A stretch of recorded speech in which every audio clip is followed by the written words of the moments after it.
Aí vem a parte que é um pouco chata, que é a parte de configuração do Spring MVC.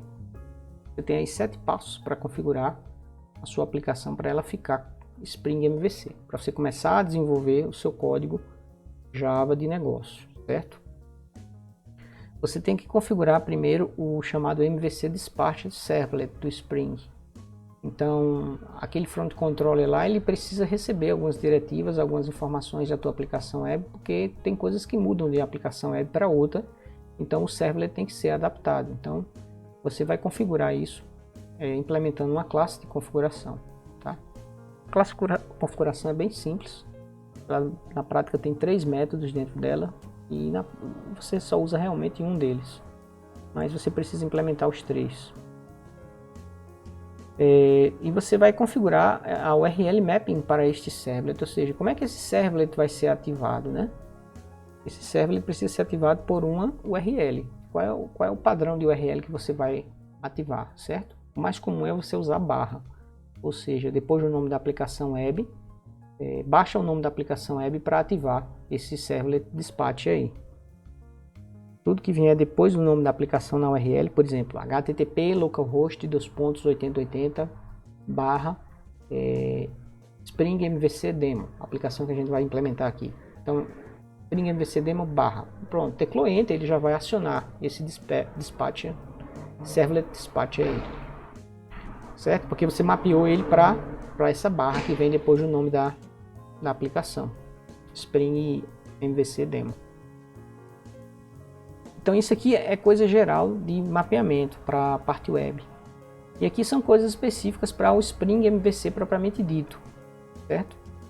Então, o Spring MVC, como eu já falei para vocês, você não precisa declarar nenhum arquivo XML para dizer para ele o que é componente do Spring, o que é classe de negócio. Ele vai lá nas tuas classes e faz um scan, né? Faz uma busca, uma procura por classes de componentes Spring, porque quando ele precisar instanciar essas classes, ele sabe onde vai encontrá-las. Então você precisa dizer para ele onde procurar, em que pacotes procurar, o que classes. Você pode dizer de 2 formas: procure nesses pacotes, você pode passar mais de um pacote, ou você pode dizer essa e aquela outra classe são classes de negócios do Spring, tá certo? São minhas classes de negócio do Spring. Então é uma questão de gosto, se você vai fazer via pacote ou via nome da classe propriamente dito. Depois você tem que fazer todos os requests irem para o Spring Servlet, tá?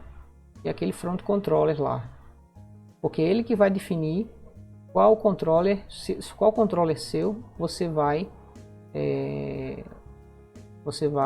executar, né? Quando a URL chegar.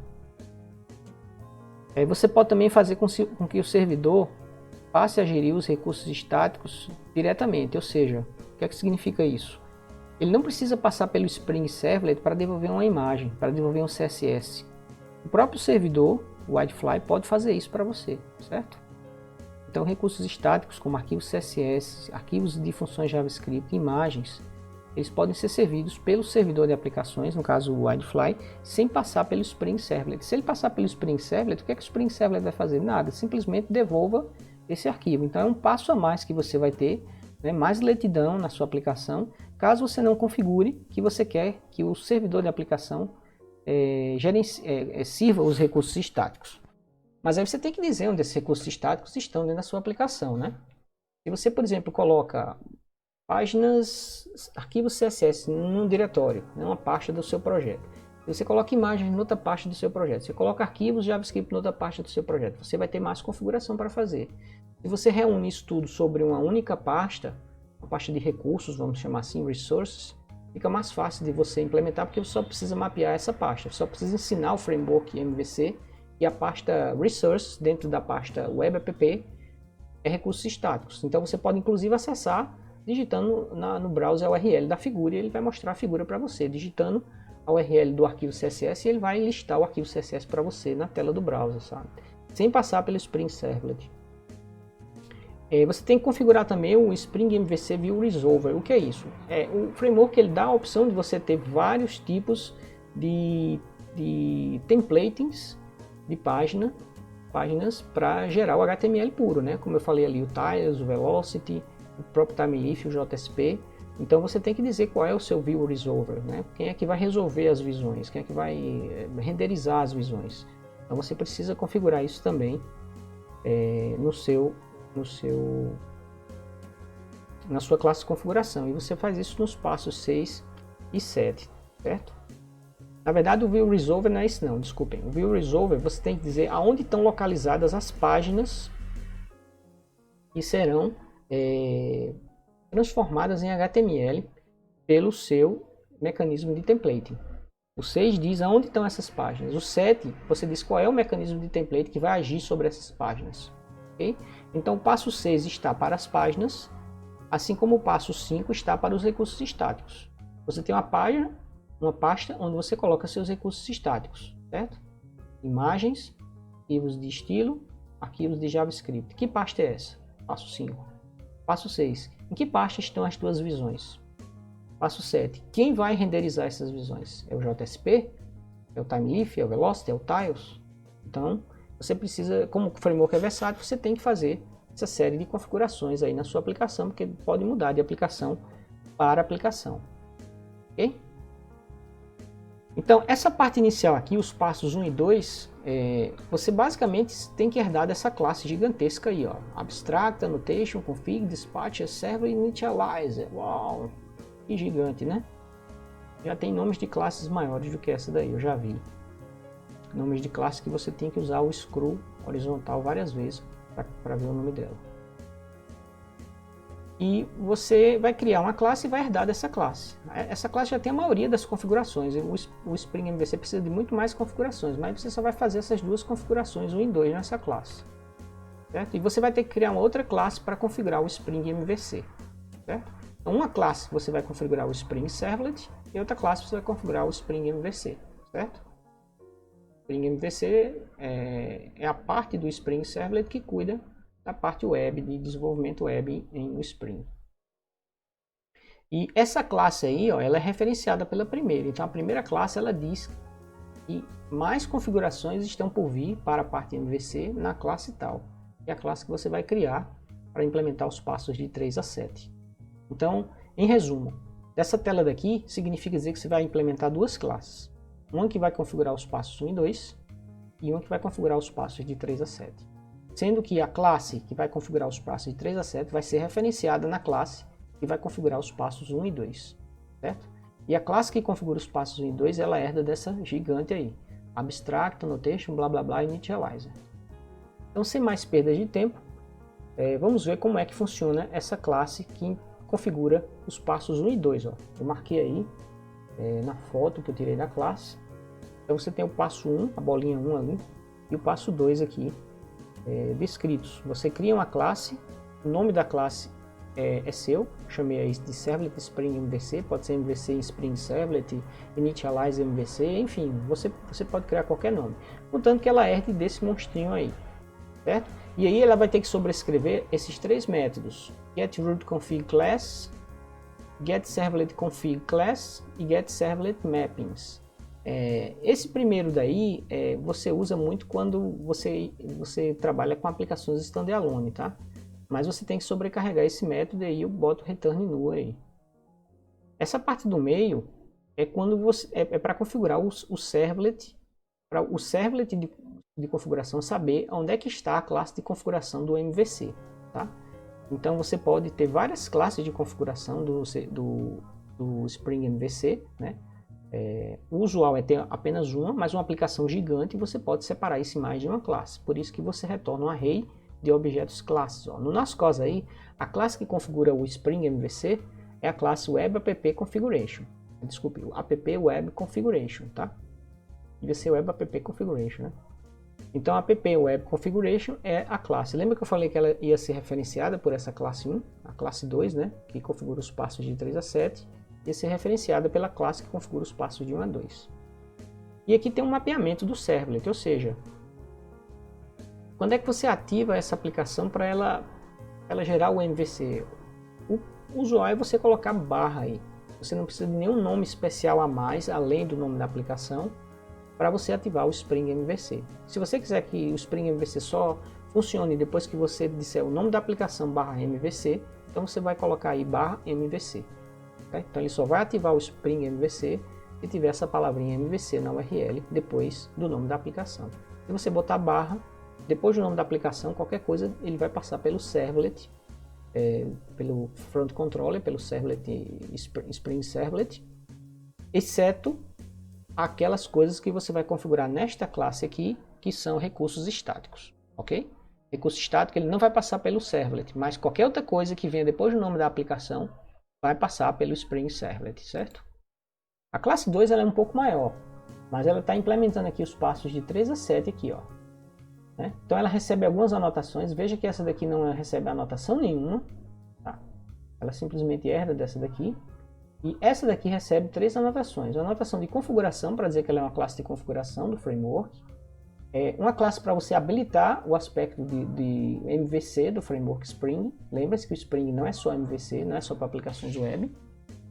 E o passo 3, ó, o passo 3 diz o que mesmo, quem lembra? Adicione suporte para scanning de componentes Spring, ou seja, aonde é que eu tenho componentes do Spring. Componentes do Spring podem ser controladores, repositórios, né? Os populares DAOs. Podem ser beans quaisquer que eu queira implementar, que façam alguma coisa, né? Um bean utilitário que eu posso injetar nos meus controladores, por exemplo, assim como eu injeto DAOs. E esses beans, eles são classes. E essas classes, elas estão aonde? Então aqui eu digo que qualquer coisa que esteja abaixo do pacote BR do IFBB PWeb2 Demo, tá? Vasculhe esses pacotes em busca de classes anotadas com as anotações do Spring. Certo?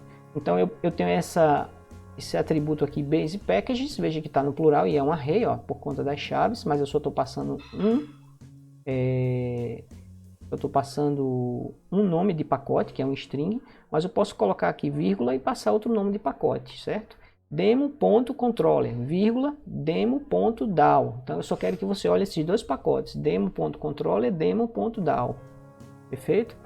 Ou então, se eu botar a raiz aqui do pacote, tudo que tiver BR do IFBB PWeb2 Demo, né? Então controller, DAO, model, qualquer outra, util, qualquer outra coisa que você tiver de subpacote embaixo de demo, será escaneada em busca de componentes do Spring. Aqui eu faço a injeção, ó. A injeção no Spring é feita com essa notação outwired. Lá no JSF a gente usava a notação CDI @inject. Aqui é o outwired, tá? Nome meio estranho, né? Inject soa mais bonito por conta da injeção de dependência, mas o Spring chamou de outwired. E aí eu recebo esse application context. Esse application context é um objeto que praticamente todo framework tem. É um objeto que representa a aplicação para o framework, né? Uma espécie de embaixador aí da aplicação para o framework. Toda aplicação vai ter um application context. Ele é uma espécie de objeto único, singleton, por aplicação. E aí eu faço uso desse application context aqui em alguns cantos. Então por isso que eu declarei, eu peço para o servidor de aplicações injetar um application context aqui, certo? O passo 4 diz aqui, faça todos os requests irem para o Spring Servlet. Então é isso que esse passo 4 está fazendo aqui, ó. O passo 5 está dizendo o seguinte, diga aonde estão os recursos estáticos. Então você tem esse método add resource handlers, tá? Recebe esse parâmetro aí e você, com esse parâmetro aqui, registry, você adiciona duas coisas. A primeira coisa é qual é o path lá da URL que eu devo identificar como sendo um path que encontram-se recursos estáticos. Então, se na URL vier http né? localhost 8080 spring mvc demo resources images logo.png, eu já vou saber que eu vou servir essa imagem logo.png sem passar pelo servlet, certo? Sem passar pelo Spring Servlet. O próprio Widefly vai servir essa imagem, vai fazer o download da imagem para o request HTTP sem precisar passar pelo Spring Servlet, que seria um desperdício enorme de processamento. E eu estou dizendo o seguinte, ó, Isso aqui é um path, então o handle aqui é o path, isso aqui, tudo que vier depois, o asterisco que está dizendo, tudo que vier depois de resources, não importa o tamanho do path que venha depois de resources na URL, certo? É recurso estático, vai ser servido pelo container.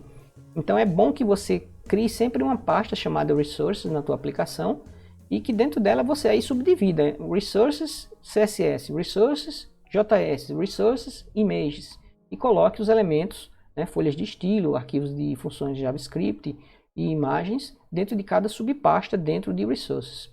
Mas esse resources aqui é da URL, mas na aplicação, em que pasta da aplicação vão estar, né, essas subpastas aí, CSS, images e JS? Elas vão estar dentro da pasta /resources. Esse barra aqui é a raiz da aplicação web.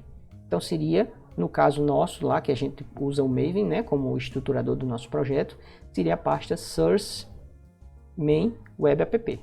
Tá? Esse barra aqui representa source main web app. Então você vai ter que criar essa pasta resources lá dentro.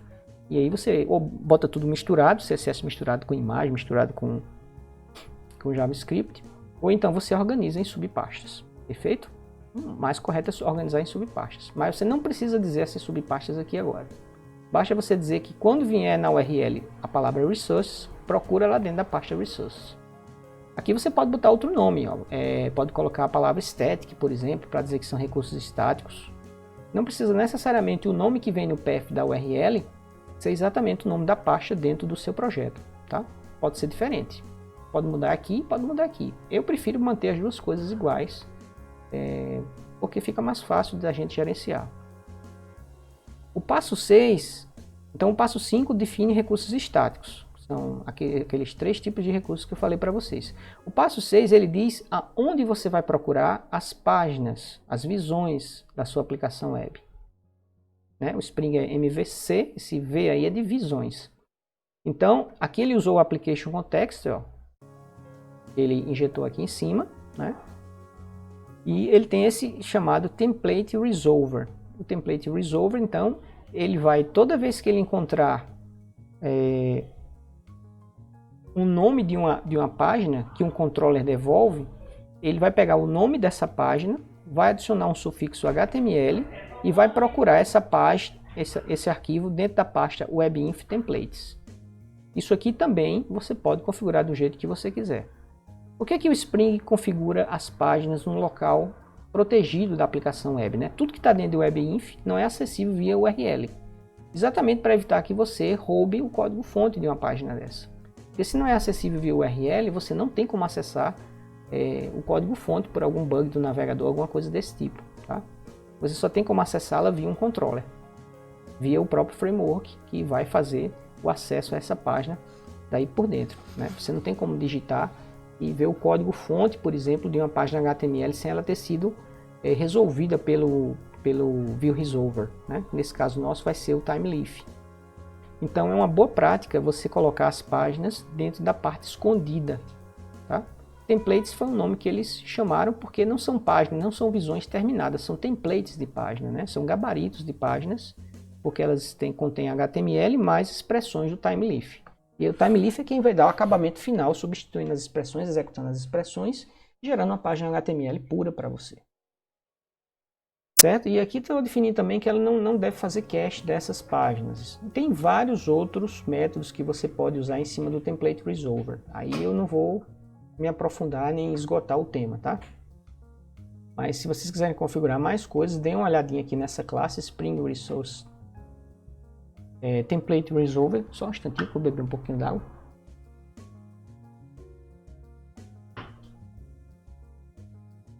E vocês vão encontrar outros tipos de configurações aqui nesse objeto. E aí observem o seguinte, ó, esse método está marcado com a annotation chamada bin, porque o Spring ele vai invocar esse objeto para fazer isso para ele. Tá? Então esse método aqui ele retorna um objeto da classe Spring Resource Template Resolver. E quem vai gerenciar a vida desse objeto vai ser o Spring, certo? Quando ele precisar, e quando alguma parte do framework precisar de um código que é específico da tua aplicação, porque isso aqui é específico da sua aplicação, você quis colocar as páginas aqui dentro. Pode ser que outra pessoa que faça outra aplicação queira colocar as páginas, os templates de páginas em outra pasta, com outra extensão, né? Pode ser XHTML, por exemplo. Então, nesse caso daqui, esse bin aqui ele vai ajudar o framework a completar a localização da página quando for o momento. E seu controller devolver o nome da página, ele devolve só o nome, sem extensão, sem path, sem nada. E aí ele usa esse objetozinho aqui, esse bin, para achar a página, tá? Resolver a página, né, como ele chama. Já o passo 7 é onde você configura qual vai ser o seu mecanismo de templating, né? So, template engine. Nesse caso vai ser o Thymeleaf, certo? O template engine vai ser o Thymeleaf. Então você usa essas configurações todas aqui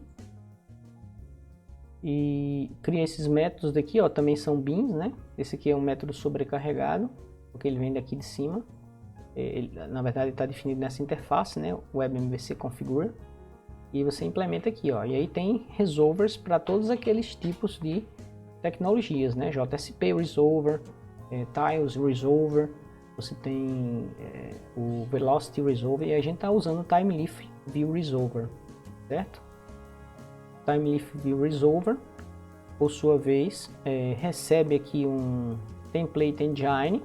Esse Template Engine que vocês estão vendo aqui, ó, ele está usando esse bin daqui, ó, ele está chamando esse método, Template Engine, certo?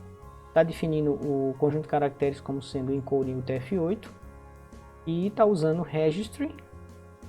De onde é que vem o Registry? O Registry vem daqui do parâmetro, né? Para colocar o Resolver lá dentro, certo?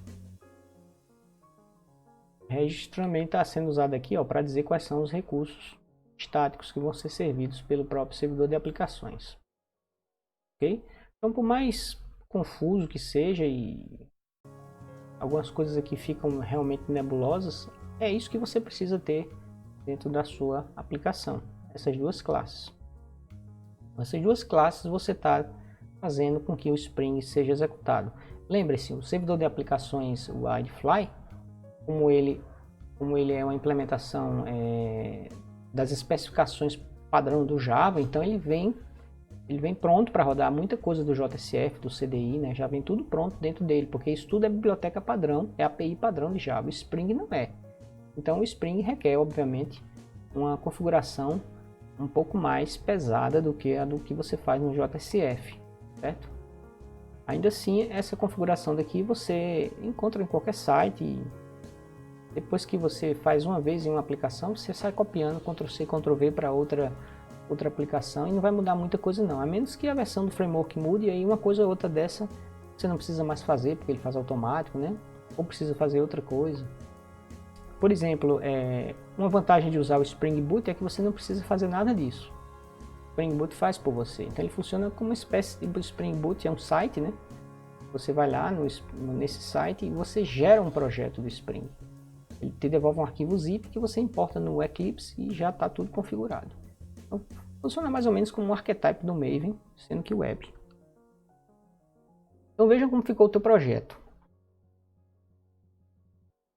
Então eu criei aqui, ó, um pacote chamado config, onde estão as classes de configuração, certo? Um pacote controller, onde irão ficar as classes de controller quando a gente terminar de construir essa aplicação. E um pacote de modelo, onde fica uma classe de modelo. Aqui faz parte da lógica de negócio da minha aplicação, certo? Não tem nada a ver com o modelo do framework, não. O modelo aqui não tem nada a ver com esse modelo daqui, não. São modelos diferentes, certo? Aqui é um model, é um objeto, faz parte da API do framework Spring. Enquanto aqui a gente tem o hábito de chamar isso aqui de model, eu podia chamar também de entidades, né? Entidades do domínio do problema, aluno, professor, horário, turma, por aí vai. Tá? Notem que na classe de configuração, nessa classe aqui, app web configuration, eu especifiquei que ele procurasse por classes com anotações do Spring em BR, Edu e FPB web demo. Então ele vai procurar em demo, depois vai procurar no subpacote config, no subpacote controle e no subpacote model. Aqui ó, BR, Edu e FPB web 2 demo. Então, como eu dei somente um pedaço do nome do pacote, ele vai procurar nesse pacote, em todos os subpacotes embaixo dele. Então, ele vai procurar aqui no pacote config, no subpacote config, no subpacote controller, no subpacote model. Tá? E aqui eu tenho classes que têm anotações de Spring. Essa daqui não tem. Certo? Então, ele vem aqui, procura, abre a classe, dá uma olhada na classe usando reflection e não vai achar nada do Spring. Mas nessas aqui ele vai achar, nessas aqui ele vai achar também. Okay? Eu poderia ter passado aqui, ó, 2 nomes de pacotes. Se eu tenho esses 2 pacotes apenas com classe Spring, eu posso melhorar o desempenho dele para não colocar para ele trabalhar de graça, né? Porque ele vai entrar aqui para procurar por se esse elemento é um elemento do Spring, certo? Se ele é gerenciado pelo Spring. Eu poderia passar esses 2 nomes de pacotes aqui, ó, br2 fpv.config e .controller aqui nesse array, ó. Botava .config aqui, repetia tudo, .demo, .controller, né? Colocava vírgula separando os 2 strings e ele só iria procurar nesses 2 base packages aí, certo? Agora lembre-se, se você criar um terceiro pacote aqui que tem classes que são componentes do Spring, você tem que lembrar de ir na sua classe configuração e adicionar mais esse terceiro pacote, perfeito?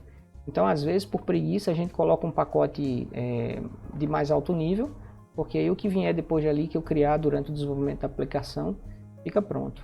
Então, isso é uma boa técnica de desenvolvimento. E depois, quando você tiver para implantar a aplicação, para ela ficar mais rápida, você vê onde é que tem classe de configuração do Spring, e aí substitui esse pacote genérico aqui por pacotes uma lista de pacotes mais específicos, e aí você está ajudando o framework a não trabalhar de graça, certo?